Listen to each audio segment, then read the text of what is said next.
नमस्ते बच्चों। आज हम लोग अपना इकाई 9 जंतुओं एवं पौधों में परिवहन के बारे में चर्चा करेंगे। ठीक है, हम लोग इसके बारे में चर्चा कर रहे हैं। जंतुओं एवं पौधों के बीच में क्या हो रहा है? परिवहन। परिवहन वहन यानी क्या होता है? जो ट्रांसपोर्ट होता है, जैसे कि एक जगह से दूसरी जगह हम लोग जब कोई चीजें सब ले जाते हैं तो उसे क्या कहते हैं? परिवहन। ठीक है, क्या ले जा रहे हैं हम देखते हैं। तो आप जरा सोचिए कि क्या आप जब श्वास लेते हो, जब हम लोग श्वास लेते हैं, श्वास लेते समय क्या होता है? ऑक्सीजन गैस, कौन सी गैस हमारे शरीर में प्रवेश करता है? ऑक्सीजन गैस हमारे शरीर में प्रवेश करती है। और प्रवेश करने के बाद कभी आपने सोचा है ये कहाँ जाती है ना? ये ऑक्सीजन जो है फेफड़ों के दीवार में, कहां पर जाती है ये? फेफड़ों के दीवार में स्थित रक्त वाहिनियों में उपस्थित, है ना? कहां कहां पर जाती है? जो हमारे जो रक्त वाहिनियां होती है, जो हमारे मनुष्य के अंदर क्या होती है? बहुत सारे रक्त वाहिनियां होती है ना। तो जो रक्त वाहिनियों में क्या होता है? यह जाता है ऑक्सीजन फेफड़ों की दीवार से। जैसे कि आप एक चित्र आपकी किताब में दे रखा है, जरा पहले उस चित्र को जरा देख लेते हैं। ये देख रहे हो ना मनुष्य? तो ये देख रहे हो किस तरह से सारा क्या है, ब्लड सब जो है, खून सब जो है एक जगह से दूसरी जगह पर जो है किस तरह से जाने के लिए एक एक देख रहे हो नसें सब लगे हुए हैं, है ना? तो जो है ऑक्सीजन फेफड़ों की दीवार से, यानी ये कहाँ से होता हुआ जाता है? ये सब फेफड़ों की दीवार में, दीवार में स्थित क्या होती है? रक्त वाहिनियां होती है। जो आपके अंदर जो नर्व्स होती है ना, रक्त वाहिनियां होती है, उसमें उपस्थित रक्त द्वारा कैसे जाती है? जो रक्त जो एक जगह से दूसरी जगह पर जाता है, यानी अगर आपके शरीर में कहीं भी कोई कटाव कुछ आ जाए तो क्या होता है? आप क्या देखते हो कि आपके शरीर से क्या बाहर निकल रहा है? रक्त। तो रक्त क्या है? हमेशा हमारे शरीर के अंदर एक जगह से दूसरी जगह बहता रहता है ना? तो जो है रक्त वाहिनियों में उपस्थित रक्त द्वारा अवशोषित होकर शरीर के प्रत्येक जीवित कोशिका में पहुंचाई जाती है। और ऑक्सीजन की उपस्थिति में सभी कोशिकाओं में भोजन का जारण होता है। यानी भोजन भी हमने बताया था ना, कैसे छोटे छोटे इसमें क्या है बढ़ जाता है, जिससे कि क्या उत्पन्न होती है हमारे शरीर में? जिससे कि ऊर्जा उत्पन्न होती है ना? ऊर्जा उत्पन्न होती है।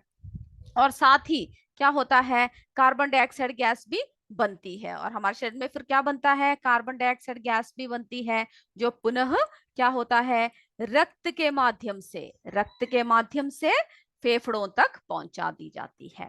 ठीक है, तो हम लोग जरा देखते हैं। ये है परिसंचरण तंत्र मनुष्य का। ये आपके इसमें जो चित्र दे रखा है इसको आप जरा ध्यान से देखिएगा। ठीक है, आपके किताब में जो चित्र दे रखा है उसको आप जरा ध्यान से देखिएगा। तो ये जो मनुष्य का, ये देख रहे हो ना? या आप उसमें थोड़ी सी और डिटेल में आप देखिएगा। ठीक है, तो कहाँ क्या क्या है? ये देख रहे हो हृदय, ये भाग देख रहे हो, ये भाग क्या है? हृदय कहते हैं जिन्हें। ठीक है, हृदय, ये देखिए हृदय है। फिर क्या क्या है? हृदय है। फिर जो है रुधिर, रुधिर यानी क्या है? रक्त। ठीक है, रक्त वाहिनियां। और जो है रुधिर क्या होता है? इन सब से, ये धमनी सब देख रहे हो, शिरा है, ये हृदय है। तो जो है हृदय, रुधिर और रक्त वाहिनियों से क्या है? मिलकर मनुष्य के परिसंचरण तंत्र का निर्माण होता है। तो ये देख रहे हो ना परिसंचरण तंत्र का किस तरह से रक्त वाहिनियां सब हर तरफ है। अगर कहीं भी आपके शरीर में क्या हो जाए, जैसे कि अगर रक्त ढंग से ठीक से बह ना रहा तो आपको पता लग जाता है, क्योंकि वो शरीर जो है आपका ठंडा पड़ जाता है, आप कुछ भी नहीं कर पाते हो। कभी कभी ऐसा होता है ना, आप सोते समय हाथ पर दबाव डाल के सोते हो या किसी भी अंग पर दबाव डाल के सोते हो, और जब आप उठते हो तो आपको ऐसा लगता है कि वो जगह है ही नहीं, है ना? ऐसा क्यों होता है? क्योंकि वहां पर जो है रक्त जो है ठीक से स्रावित नहीं होता है। तो सबसे पहले हम लोग क्या कहते हैं? हम लोग तो आपने देखा ना किस तरह से परिसंचरण तंत्र होता है मनुष्य का। अब जो है अगला जो दे रखा है वो है हृदय। तो आपके शरीर में जो है हृदय, ठीक है, सबसे पहले हम लोग हम लोगों ने क्या देखा, परिसंचरण तंत्र देखा, जिसमें जिसमें क्या क्या देखा हमने, जिसमें हमने हृदय देखा, है ना, रुधिर,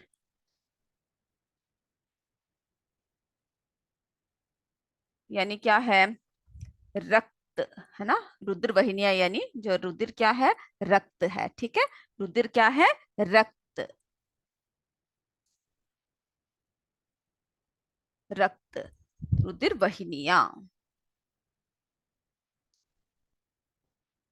ठीक है, रुधिर वाहिनियां देखा। तो इन सबको आप जरा लिख कर भी रख लीजिएगा, ठीक है। फिर जो है रुधिर, यानी क्या है, रुधिर क्या है, रक्त, यानी रुधिर वाहिनियां है जो रक्त को एक जगह से दूसरी जगह ले जाते हैं।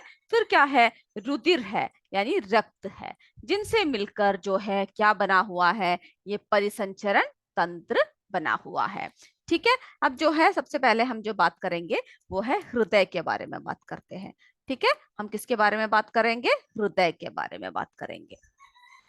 तो हृदय आप सबको पता है, जैसे कि मनुष्य का हृदय कैसा रंग का होता है, गुलाबी रंग, है ना, गुलाबी रंग के त्रिकोणाकार पेशीय रचना है, जिसकी आकार लगभग मुट्ठी के बराबर होती है। तो कितनी बड़ी होती है, बहुत बड़ी नहीं होती है, कितनी होती है, एक मुट्ठी के बराबर होती है, और वो वक्ष गुहा के बाई और स्थित होता है। तो सबसे पहले हम जरा उसकी चित्र को जरा देख लेते हैं, फिर आपको बताएंगे।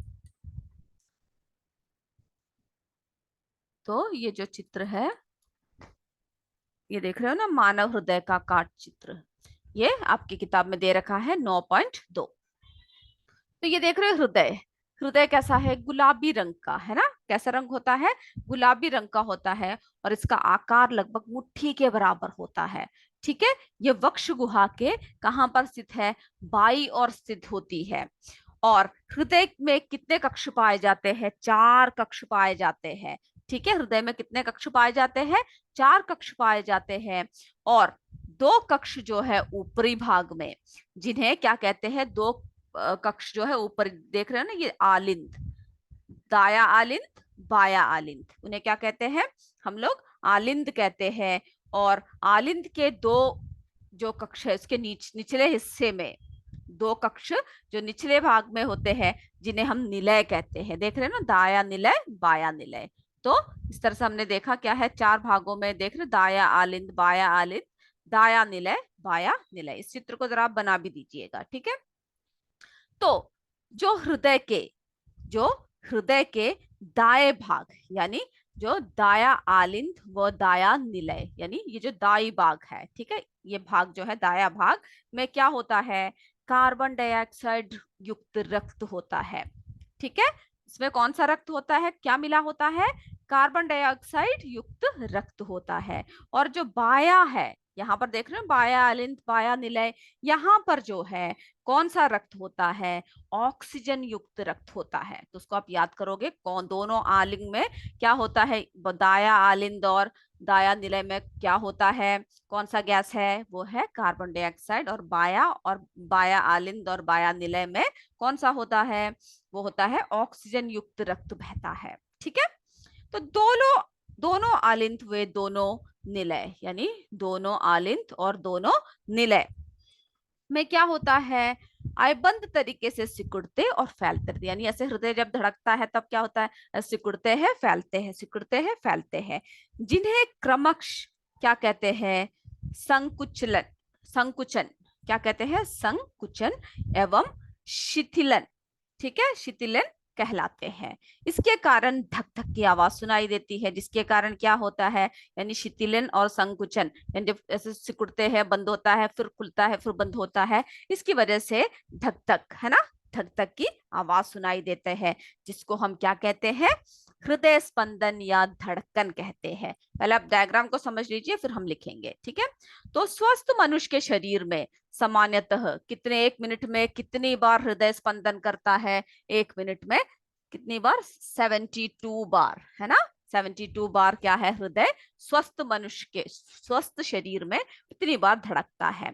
और जो संकुचन की जब अवस्था होती है, तब रक्त हृदय में क्या होता है, पंप होता है। जबकि जब शीतलन की जब अवस्था आती है, जब शीतलन की अवस्था आती है तो रक्त हृदय में भरता है। ठीक है, तो हृदय में रक्त शरीर के विभिन्न भागों में, ये नलिकाएं देख रहे हो ना, विभिन्न भागों में क्या होता है, नलिकाओं यानी शिराओं द्वारा पहुंचाया जाता है। हमने अपने हृदय शरीर में देखा है ना, शिराएं देखी, तो उसमें क्या है, परिसंचरण तंत्र में हमने क्या देखा, शिराएं देखी। तो उसके द्वारा जो है हमारा, ये जो ये देख रहे हो ना, ये शिराएं, ये देख रहे हो शिराएं, तो इन शिराओं द्वारा क्या होता है, हर तरफ जो है रक्त हमारे शरीर में पहुंचाया जाता है। ठीक है, विभिन्न नलिकाओं, देख रहे हो पाइप की तरह लग रहा है हर तरफ है, तो नलिकाओं द्वारा जो आता है तथा क्या करता है, विभिन्न भागों में पहुंचाते हैं, तथा हृदय से नलिकाओं यानी धमनी द्वारा शरीर के विभिन्न भागों को पहुंचाते हैं। ठीक है, तो सबसे पहले जरा हम इसको देखते हैं।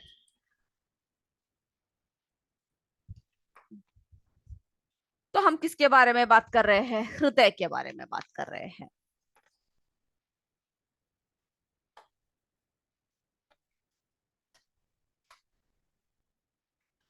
ठीक है, हम सबसे पहले किसके बारे में बात कर रहे हैं, हृदय के बारे में बात कर रहे हैं। इसमें हमने क्या देखा कि कैसा रंग का होता है, गुलाबी रंग का होता है, त्रिकोणाकार पेशीय रचना है और लगभग मुट्ठी के बराबर होता है, और ये वक्ष गुहा के बाईं ओर स्थित होता है। तो हृदय में कितने कक्ष देखे हमने, 4 कक्ष देखे। ठीक है, हृदय में कितने कक्ष देखे, 4 कक्ष देखे। 2 कक्ष जो है ऊपरी भाग में, ठीक है, जिन्हें क्या कहते हैं, 2 कक्ष जो है ऊपरी भाग में। मैं सिर्फ पॉइंट्स पॉइंट्स लिख रही हूँ, आप इसको पूरी तरह से लिखिएगा। तो 2 कक्ष जो है ऊपरी भाग में, ठीक है, 2 कहाँ पाए जाते हैं, इसके ऊपरी भाग में पाए जाते हैं, जिन्हें हम लोग क्या कहते हैं, जिन्हें आलिंद कहते हैं, आलिंद। ठीक है, जिन्हें क्या कहते हैं, आलिंद कहते हैं। और 2 जो है कौन से हिस्से में देखे हमने, निचले हिस्से में। 2 कौन से हिस्से में देखे, निचले हिस्से में। ठीक है, 2 निचले भाग में देखा, जिन्हें हम क्या कहते हैं, निलय कहते हैं। तो इन सब पॉइंट्स को आप जरा लिख भी लीजिएगा, जिन्हें हम निलय कहते हैं। और हृदय के दाएं भाग यानी दाया आलिंद, और क्या है, दाया निलय यानी जो दाएं भाग है, जो हृदय का जो दाया भाग है ना, दाया आलिंद, तो दाया भाग में क्या होता है, कार्बन डाइऑक्साइड होता है, ठीक है, युक्त गैस होता है। तो इन सबको आपको याद रखना है, कहाँ कहाँ पर क्या क्या है, कार्बन डाइऑक्साइड, ठीक है, कार्बन डाइऑक्साइड।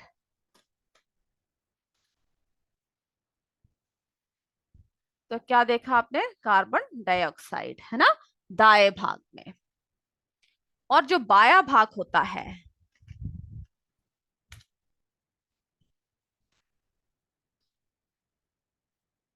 फिर हमने क्या देखा, बाएं भाग,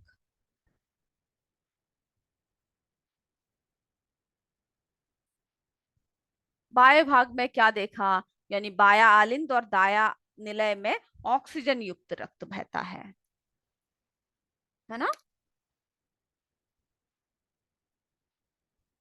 ऑक्सीजन। ठीक है, तो इसमें ऑक्सीजन युक्त रक्त बहता है। और दोनों आलन यानी दोनों आलिंद व दोनों निलय लयबंद तरीके से सिकुड़ते और फैलते रहते हैं, जिसे क्या कहते हैं, जो सिकुड़ते हैं और फैलते हैं उन्हें हम लोग,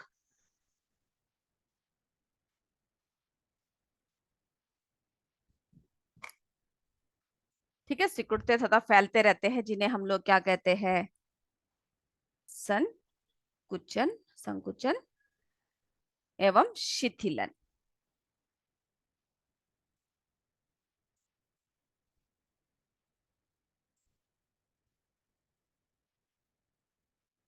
ठीक है, संकुचन एवं शिथिलन कहते हैं। और इसके कारण किसकी आवाज सुनाई देती है, धक धक की आवाज सुनाई देती है, जिसे हम लोग हृदय स्पंदन, जिसे हम लोग क्या कहते हैं, हृदय स्पंदन या धड़कन। हृदय स्पंदन कहते हैं या फिर हम लोग धड़कन कहते हैं। और हमने एक और बात देखा कि जो स्वस्थ मनुष्य के शरीर में 1 मिनट में 1 मिनट में हृदय कितनी बार धड़कता है?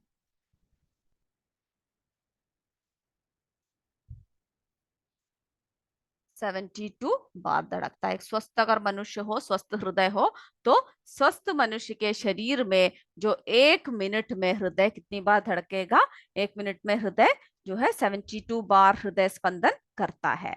ठीक है।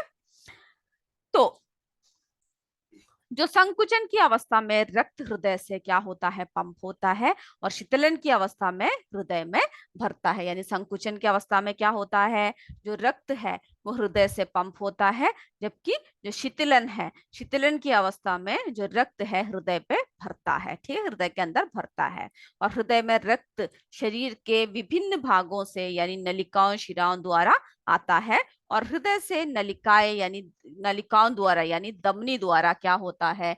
विभिन्न भागों में पहुंचता है। ठीक है। तो शरीर के विभिन्न भागों से शरीर के विभिन्न भागों से कार्बन डाइऑक्साइड युक्त रक्त यानी कार्बन डाइऑक्साइड युक्त रक्त कैसा रक्त होगा? कैसा रक्त होगा? अशुद्ध रक्त है ना, क्योंकि हमें क्या किसकी जरूरत नहीं है?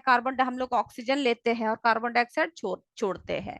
तो कार्बन डाइऑक्साइड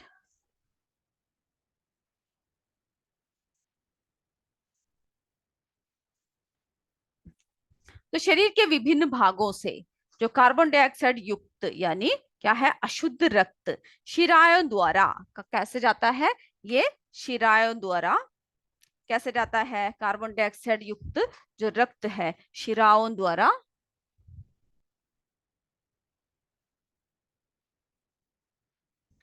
ठीक है, युक्त रक्त जो है शिराओं द्वारा हृदय के दाएं आलिंद में लाया जाता है। यानी हृदय के कहां पर पहुंचता है? हृदय के दाएं आलिंद, इसके बारे में हमने अभी चर्चा किया। ठीक है, दाएं आलिंद में लाया जाता है। और दाएं आलिंद से जो दाएं आलिंद से कहां पर पहुंचता है? ये दाएं निलय में पहुंचता है। दाएं आलिंद से ये कहां तक पहुंचता है? दाएं निलय में पहुंचता है। ठीक है, दाएं आलिंद से दाएं निलय तक पहुंचता है। और जहां से यह क्या करता है? फुसफुस धमनी द्वारा, कौन सी धमनी द्वारा?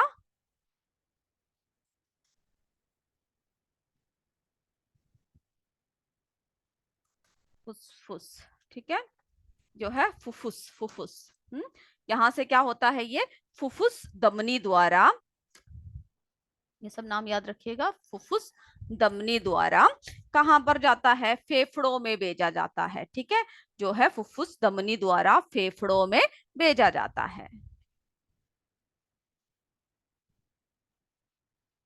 फेफड़ों में भेजा जाता है। इसका एक चित्र भी है, हम आपको दिखाएंगे अभी।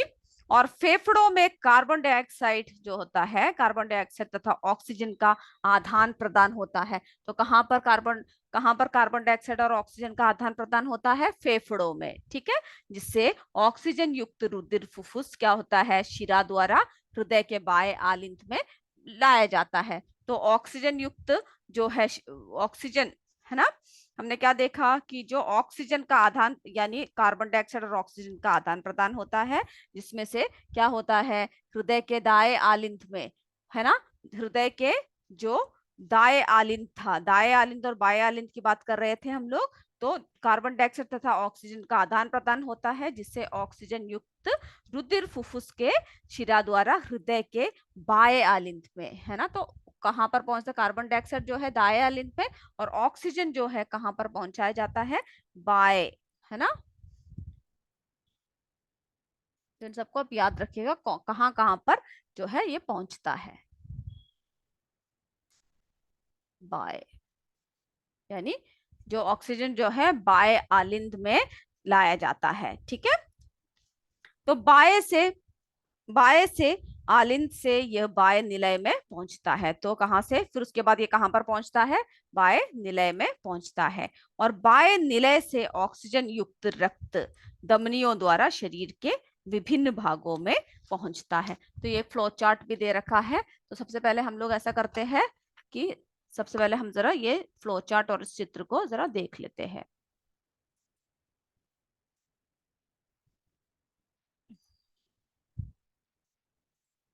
सबसे पहले इस डायग्राम को जरा देख लीजिए।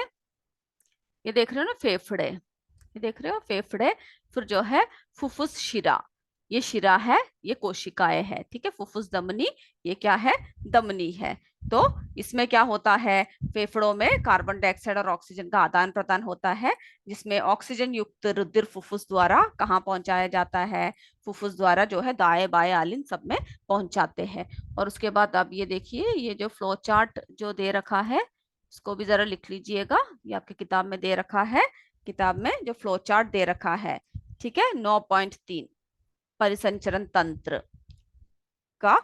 ये देखिए ये क्या कैसा होता है, इसकी जो फ्लो चार्ट है इसका भी जरा हम लोग देख लेते हैं, ठीक है। तो इसमें जो है क्या देख रहे हैं हम लोग, शरीर के सभी अंग, है ना, शरीर के सभी अंग। ये देखिए फिर कहाँ कहाँ को जा, दाया आलिन, फिर दाया निलय, उसमें से क्या होता है, कार्बन डाइऑक्साइड युक्त रक्त पहुंचता है। और फिर कार्बन डाइऑक्साइड युक्त रक्त जो है कहाँ तक पहुंचता है, फेफड़े तक। और फिर फेफड़ों से क्या है, ऑक्सीजन युक्त रक्त जो है, देखिए बाया आलिन, फिर बाया निलय, और बाया आलिंद और बाया निलय से ऑक्सीजन युक्त रक्त जो है सभी शरीर को पहुंचता है, ठीक है। तो ये चक्र चलता रहता है। यहाँ से कार्बन डाइऑक्साइड युक्त रक्त जाता है दाया आलिंद और दाया निलय में, देख रहे हो ना, कार्बन डाइऑक्साइड युक्त रक्त फिर फेफड़ों तक पहुंचता है। और फिर क्या होता है, ऑक्सीजन युक्त रक्त जो है बाया आलिंद से बाया निलय तक पहुंचता है। और ऑक्सीजन युक्त रक्त जो है हमारे शरीर के सभी धमनियों तक पहुंचता है। तो शरीर के विभिन्न भागों में ये क्या साबित करता है कि शरीर के विभिन्न भागों में जो है ऑक्सीजन और कार्बन डाइऑक्साइड किस तरह से पहुंचता है, ठीक है। तो जो आपका जो चित्र जो है 9.3 जो दे रखा है परिसंचरण तंत्र का जो चित्र है, ठीक है, ये जो चित्र है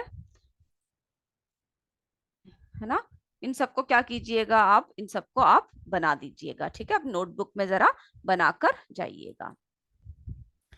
उसके बाद जो हम बात करते हैं कि शरीर में फिर क्या होता है, शरीर में जो फुफ्फुस यानी प्लमनोरी, ठीक है, इसके बारे में हम बात करते हैं।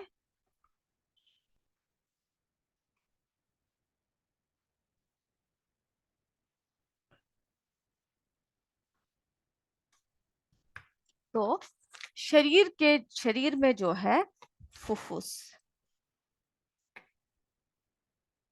शरीर में जो है फुफ्फुस, जिसे हम लोग क्या बोलते हैं, आधा ल है, ल प्लमोनरी, प्लमोनरी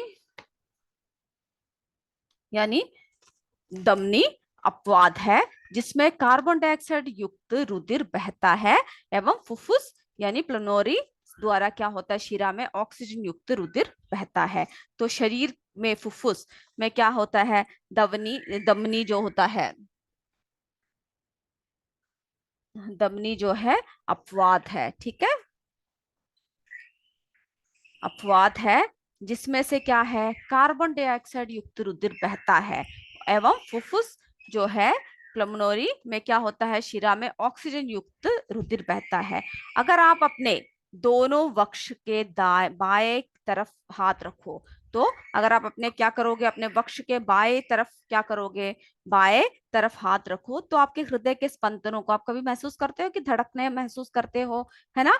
तो जो चिकित्सक जब आपके हृदय के स्पंदनों को मापने के लिए क्या किसका इस्तेमाल करते हैं, जो चिकित्सक होते हैं आला, यानी जिसको अंग्रेजी में क्या कहते हैं स्टेथोस्कोप का नामक यंत्र का, आला नामक यंत्र का इस्तेमाल करते हैं, ठीक है। तो जो है क्रियाकलाप इसमें, जब भी आप डॉक्टर के पास जाते हो तब क्या होता है, दाहिने हाथ के माध्यम से तर्जनी अंगुली में जो है बाएं हाथ की कलाई के भीतरी भाग पर आप अगर रखते हो तो क्या करते हो, धड़कने महसूस करते हो, ठीक है। तो आगे के कक्षा में हम आपको रुधिर वाहिनियों के बारे में चर्चा करेंगे। आज हम इतना ही कहते हैं। तब तक जय विद्या शक्ति, जय हिंद, जय भारत। धन्यवाद मेरे बच्चों।